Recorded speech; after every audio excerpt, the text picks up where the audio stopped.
Well, I ain't gonna say nothing, but seeing that everybody in the social medias is saying something and pulling receipts, I'm gonna say something. Well, I ain't gonna say nothing, but seeing that everybody in the social medias is saying something and pulling receipts, I'm gonna say something. Well, I ain't gonna say nothing, but seeing that everybody in the social medias is saying something and pulling receipts, I'm gonna say something. Well, I ain't gonna say nothing, but seeing that everybody in the social medias is saying something and pulling receipts, I'm gonna say something. Well, I ain't gonna say nothing, but seeing that everybody in the social medias is saying something and pulling receipts, I'm gonna say something. Well, I ain't gonna say nothing, but seeing that everybody in the social medias is saying something and pulling receipts, I'm gonna say something. Part 2. So what does Kate's new fashion choice mean as it relates to like her future popularity? Starting in 2020, Kate's internet fashion searches or online searches related to her fashion began to increase. And this year, or this past year, 2022, Kate was actually named the top fashion influencer in Britain. It's no coincidence that for the past 2 years, 2020 through 2022, she's begun to model her style after Meghan's. And Meghan's style, which was so incredibly popular, suddenly became very popular on Kate. Kate has always modeled herself after the most popular royal, and at the time, at least in terms of fashion, that was Meghan. The wide leg pant look, a Meghan trademark. She's been wearing it for years, even before she met Harry, and look at Kate's wide leg pant with the matching jacket and white purse there. Even the loose hair, although Kate tends to prefer a straight look as opposed to Meghan's more wavy hair. But the reason for this is because they have to detract, or they have to take away some of the popularity that both Meghan and Harry experience in order to keep the monarchy alive. And one of the easiest ways to do that is to literally model yourself after the most popular royal of the time. Kate has proven herself to be quite willing to become a chameleon in every sense of the word in order to get what she wants. For example, she wasn't called Waity Katie for no reason. She waited 9 years for William to decide to be ready to marry her, and before that, she took a gap year so that they would enter school at the same time. She switched her university so that she would be at the same school as him. She changed her fashion style again while at university to a little bit more revealing in order to attract him, was even willing to model a pretty risque dress on a walkway at a school fashion show to get this man's attention. And in fact, that is actually what worked for her. So Kate will do anything to gain and maintain the favor that she feels that she has earned at this point, including stealing from this girl over here. And it's a joint effort. It's a part of the effort to, in an attempt to shrink Harry and Meghan's popularity, because the monarchy must do that if it is to survive, especially as Meghan and Harry are so intent on sharing their own stories, even if the point of that is not to destabilize or remove the monarchy, because I truly do not believe that Harry and Meghan actually want to destroy the monarchy.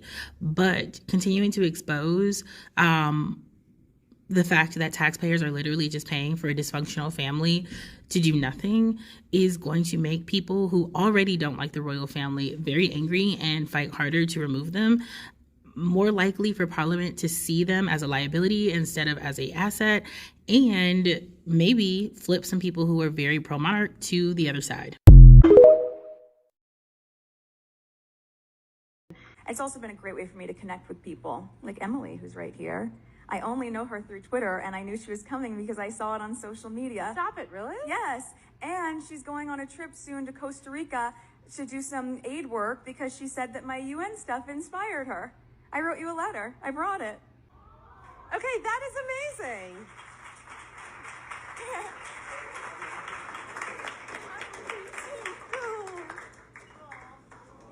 It's so good to finally meet you. It's so great to meet you.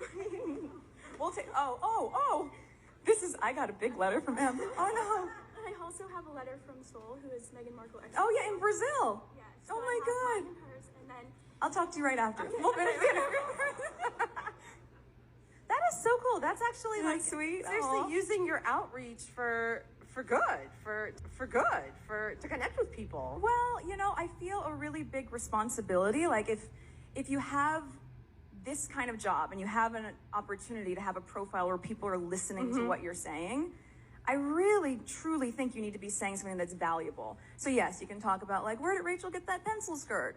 Fine, sure. We can have that conversation. But I'd also like to talk about Women's rights. Women's rights and like my work with UN Women or with World Vision or humanitarian trips or just really bolstering self-esteem that has nothing to do with the external. And so for me, that's been really important. And that's a great part of social media for me, is being able to see where that's landing. And also that these young women, like she was just saying, Sol, who's in Brazil, who I've never met, these girls connect with each other by way of, which I love that. I feel really grateful for that. And not for nothing, but your recipes are really easy to follow too. And you can get they're very visual. Like it's not like this long, daunting list where you're like, oh my God, where do I find this coriander? It's literally, I love how you do the pictures. Oh, I'm glad. The boards, the ingredient boards. Is it what, like the Pinterest? It's like a Pinterest board, right? Yeah, kind of, sort of. Yeah, I made them for the TIG, and it's great because it just sort of lets you see visually, like, step by step, done. Make your. All right, let's talk back to the foodie aspect here. Sure. Because this lady has this amazing food blog, the TIG, and I just told her that I'm going to make her chicken recipe. Oh yeah, the crispy chicken stew. The crispy chicken with lemons. So how did you kind of develop that side of yourself, the foodie side? Yeah, I mean, the TIG it has a lot of elements to it. There's fashion, travel, of course, food. Interviews with people. TIG talks that I do with a lot of celebrities or influencers. And then, you know, the beauty section, which is important to me because I've tried to redefine it and write a lot more think pieces and things that really speak to inner beauty. So I started it, it'll be 2 years in May, and I still, it's still my baby. I wanted a place where I could share these great experiences I'm able to have and make it inspirational for people, but also a reminder that it's all attainable. You know, like I didn't grow up with this kind of lifestyle or being interviewed or having fancy things. Like that is all very new. And so to be able to show like, you want that, you could totally have that, and you are enough and you're worth it. And this is Ryan with Publicity, and we are here with Meghan Markle, who plays Rachel Zane, not Rachel Zoe, common mistake, on the USA show Suits. Welcome. Thank you so much. I'm really excited to be here. I love Characters Unite. I work a lot with the network on all the good things they do for it. And of course, I'm in town for the Super Bowl, which is such a dream come true and really kind of surreal. So knowing that this was leading into that weekend, I just love being able to be a part of it. All the good that USA Network and Characters Unite does, and that affiliation with NFL. So it should be fun. You're also a foodie. Yes. Give me your top 2-3 restaurants that you're going to have to hit while you're here in New York City. Well, I gotta be honest. It is, I'm going to Del Posto tonight. I saw that on your Twitter. Right?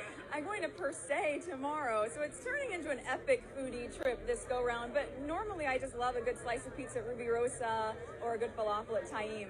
So you are Miss Michelin. Miss Michelin rated for the... This weekend I am. I will still enjoy a good like street taco, easy and relaxed. You got to get that in so a guy won't be afraid to ask you out for $1 slice or something like that. Balance it out, yeah. And Suits is premiering actually on March 6th on USA. Yes, and our time slot has changed for season, the back 6 now. We're starting at the 9 o'clock hour, but it's good. The back 6 episodes are pretty sexy, exciting, and yet again, the writers have figured out a way to make things get even more complicated. The stakes get higher, but it's good. Now, is there any plot twist that you saw in the script? Maybe, I know you can't maybe tell us, but is there something that's going to happen in your character that you can tease the audience? Oh, it's a really good 6 episodes for Rachel specifically. She goes back to that girl we met in the pilot who was like all about business, officious, and you see her really go head to head with Harvey, with Jessica, the partners at the firm. She really, she gets her sea legs back. So I kind of like Rachel, the badass that comes back. It's great. That was good tease. Thank you very much. Pleasure to meet you. Enjoy the evening. All right, let's talk about the UN. How'd you get involved? Because from crispy chicken stew to the United Chicken Nations. stew to the UN. Because everyone needs to eat. Yes, of course. And now we'll talk about feeding your soul. Yeah, oh, that's good. Good segue, right? Very good segue. Funny enough, it was through the TIG because I had written a piece about women's empowerment on 4th of July, I guess last year, just called Independence Day, and really sort of owning what your independence means for you. And I had received an email the very next day from a senior advisor at UN Women saying, "We love what you're using your platform to do. Would you potentially want to start working with us?" And I didn't believe it at first. You were like, I'm a little busy, not this. Yeah, I was like, I don't know, like a lot of the emails I see, and I thought it was a joke, but I wrote back, and then the next day I was on this conference call for a very long time, realizing that they were in fact serious about it. And I had said, well, you know what, I have a 1-week hiatus coming up from filming Suits. Would I be able to come and shadow an intern at UN Women headquarters for a week?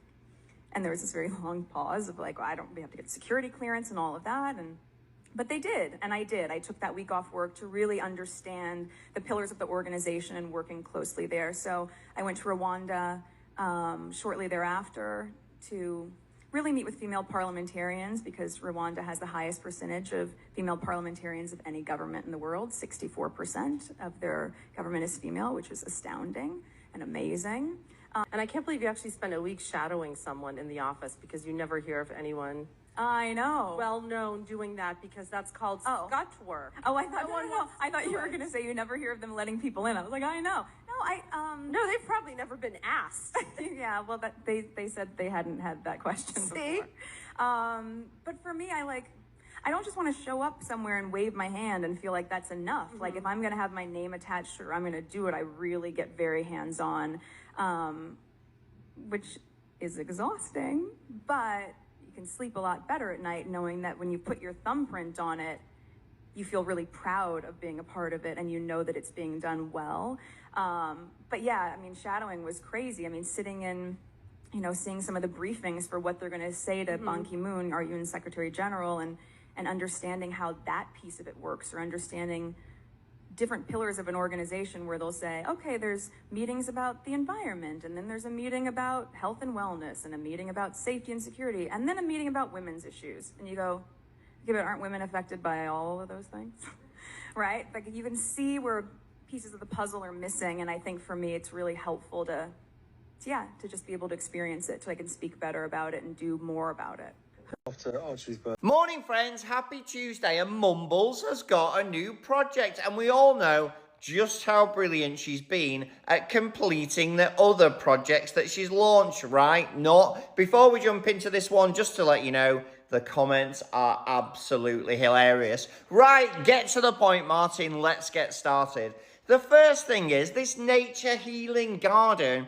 It's literally a carbon copy of everything that Meghan's doing. Meghan explains everything in a very basic, down-to-earth, emotional and accessible way. No huge words. She's talking about her life and the joy that it brings her whilst training people and giving information. This, and I'll give you some of the commentary later, seems the most unrealistic, unrelatable and complicated explanations for what Kate's meant to be doing on the planet. I cannot get my head around it. Let's give you an example. I've got to read it from my notes because it's not even interesting enough to remember. The true interconnectedness of all things, the importance of balance, renewal and resilience. Kate, sorry, something fell off the table. Kate, you're not David Attenborough. And David Attenborough, again, uses accessible language to explain things to keep the viewer enthralled. This preachy approach from Kate on all of her projects just does not work. That's why people switch off, and that's why her projects never get completed.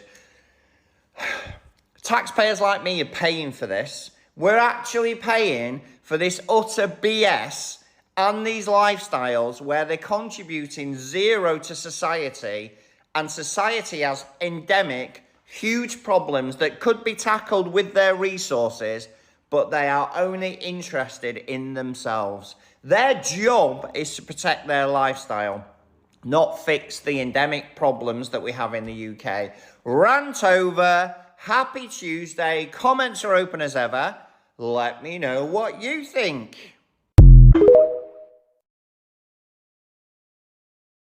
Thank you for making this point, Janice. I truly support this comment. And I also firmly believe that a lot of the hate and vitriol is concentrated in Europe. And this is how it works. So the UK newspapers will make up some story, maybe drag out a story from 10 years ago, 5 years ago, whatever, make up a story, and then it's spread via their sister papers in Europe, and then it's spread to other parts of the world. As you know, the newspapers in the UK are owned by a very select few bunch of billionaires, and they tend to control what we read anyway. The BBC is too frightened to report the truth sometimes, so they go along, they play along, they repeat it, regurgitate it as well. And don't forget that Princess Diana was unalived in Europe, and her death was ruled as an unlawful killing. And also Prince Harry and Prince Archie had threats of made against their lives by 2 neo-Nazis who are currently in prison right now. So I firmly believe that in America, at least people understand the degree of risk that they face, and they have the appropriate level of security to move about and navigate where they live. So yes, Janice, thank you so much for bringing this up. This is a very, very valid point. Hello, my people. Lady Rosie here. How y'all doing? All my new subscribers, you're welcome. And my returning subscribers, y'all know I love you. Guys, let's go back to this so-called, His Royal Highness Prince Harry's friend from the UK. And that picture that was posted by those newspapers. Do you know one thing? I don't really believe this picture to even be true. Like, I do not believe the context in which these people say the picture was taken. It's just my own analysis. You know, sometimes I'll be thinking, I'm an overthinker. Yeah, I think a lot. So I thought that picture was taken at a person that Prince Harry has a really good relationship. And I do not believe that Prince Harry came to the UK and went to look for a friend to spend the night at. I don't believe that guy's gonna jeopardize his safety and everything like that. I believe every time he goes to the UK, the guy has a hotel, or he goes to his uncle, his mother's little brother. He's a real uncle. Not these the Peter ones. The good side of the uncle. Earl Spencer. That's what I've heard a couple of times. He went and spent the night there.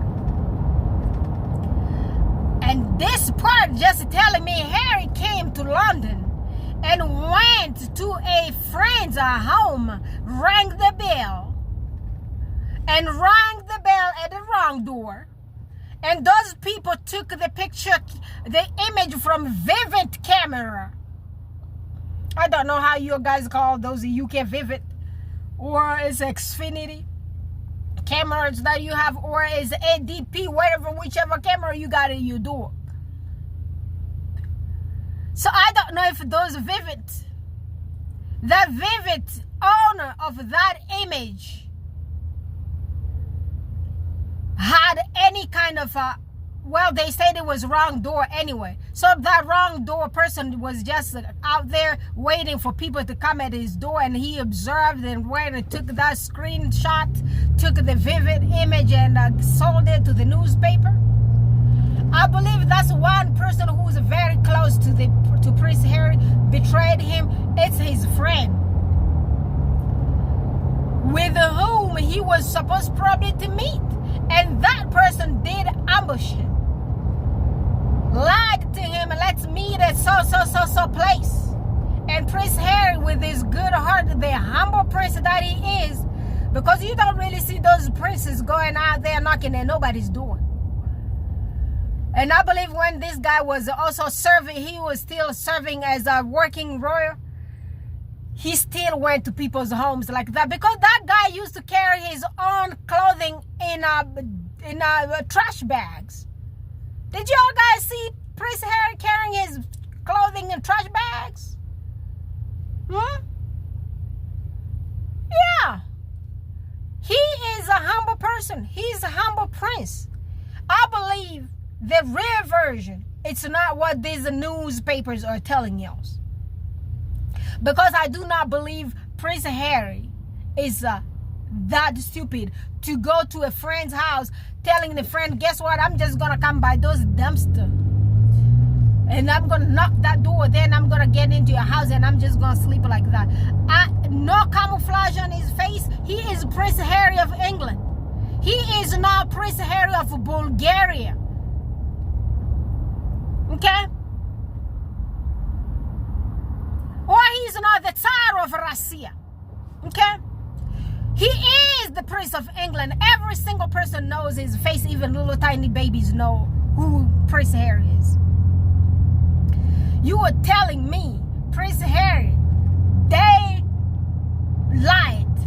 outside, he just came to that damn door and told you, that friend, I just came to your home, just give me a couch to crash on?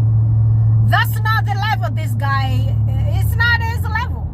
He surpassed that level. He was not even born into those levels. Those are our levels. We the commoners levels. We go to people's doors and go knock with friends and we be like, friends, guess what? I need a crash down here.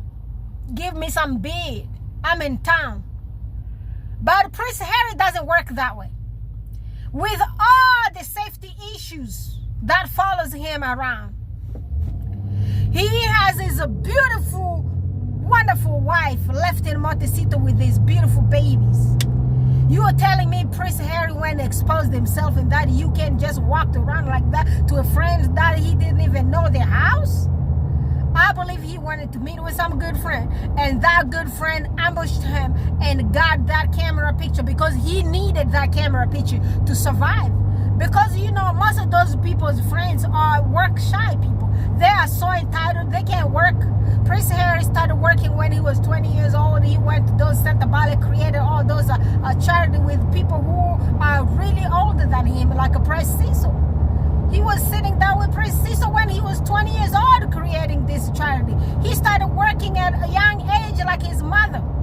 His mama used to be a very baby girl, like 18. She was a nanny around that London there. Even though she was the Lady Diana Spencer.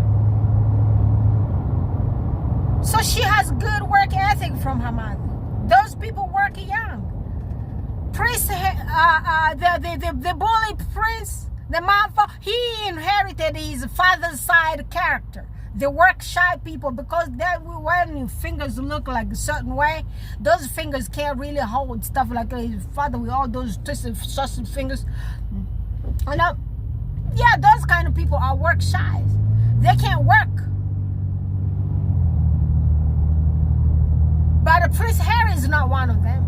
He is a Spencer. Those Spencer people work when they're very young. Okay? So stop the BS.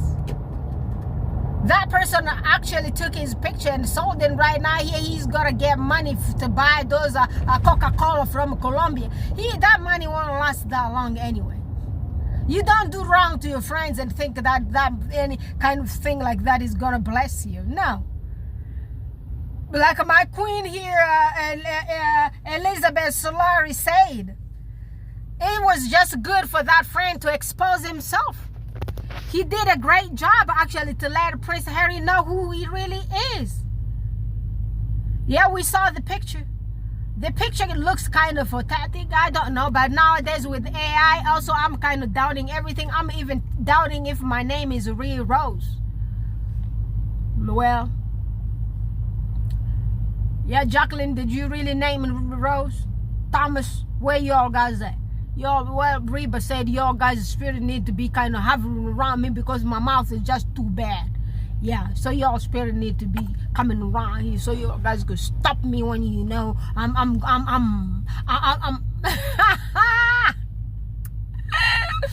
yeah. Elizabeth said it's a really good thing Thank God that friend came expose themselves. And this is not a mistake. It doesn't matter right now. Prince Harry already knows who that person is if that picture is authentic. If it's authentic, yes. If it's AI, it's also AI'd up.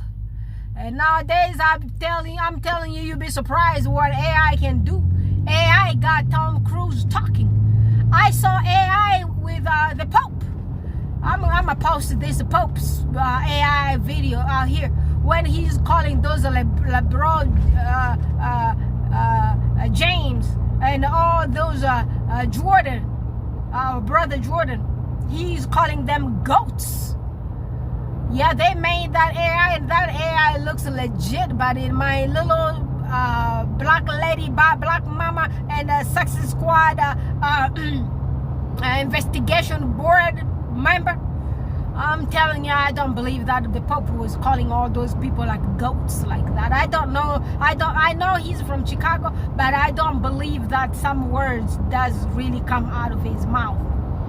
Yeah, he looks like a really cool human being, but we're gonna discover everything about him down here. So y'all stop lying in the name of that brother. Leave him alone. And actually, Pope will come in. We're waiting for you to come out here and just confess your lineage, so the world could shut down and just shut up, and so they won't keep singing those. They're eating the cats, they're eating the dogs, all those ones there. They're actually singing about your asses to be eating the cats and eating the dogs. You need to smash down and down. You know, well, you know these people.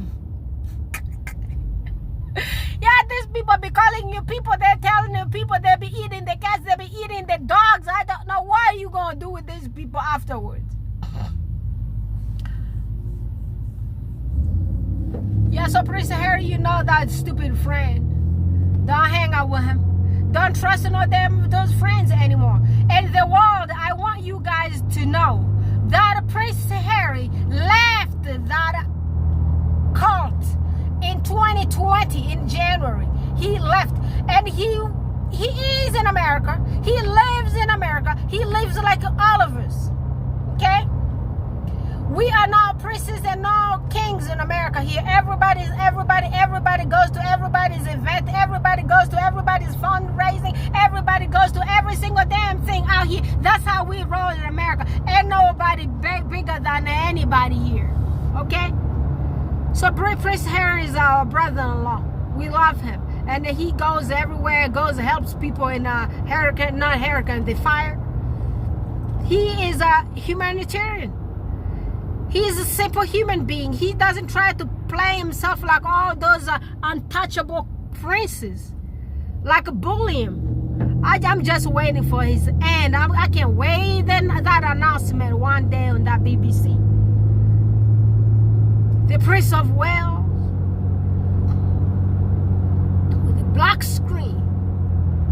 Some people don't stop some kind of bottles that they be hanging around. I tell you, some bottles do take people into the dark. Those bottles gonna take that motherfucker to Westminster. Is that where he grandma at? Where he grandma at? Is she at Westminster? Guys, drop that down in the comment here. I'll let me focus on my road. I'm going to pick up my office cabinet, the HIPAA protection cabinet for my brand new office. And I'm going to tell you what I'm going to be doing in that office when the project, everything is done all together.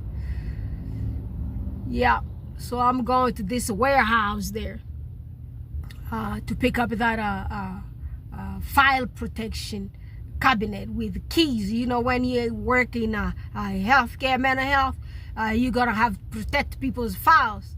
And when you have those files in your home office, it doesn't matter. Still, you have to respect the law. Okay, you have to respect the law of the state that has to deal with mental health.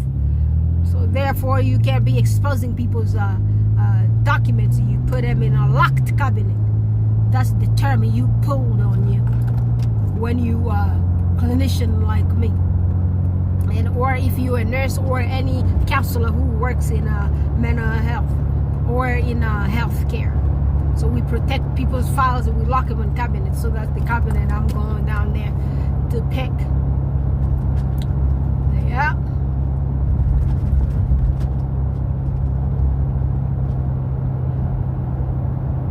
Yeah, and y'all saw that Mother's Day picture that the Duchess of Sussex posted of her children. They get it so tall. Those kids gonna be so tall. They're so beautiful. Yep. The mother with her babies, she came out and dropped that picture. I didn't see Mambo's picture for Mother's Day. Was she out there? Was she came after? I don't know. Nowadays she's really not looking like herself on those pictures, but that's what like life treats you when you try to climb those tall ladders, and instead of keeping that ladder down there for some other people to use it to climb up there, you push that ladder. You climb all the way up there to the 25th floor, and then took all the ladder, pushed it back so nobody else could reach your level.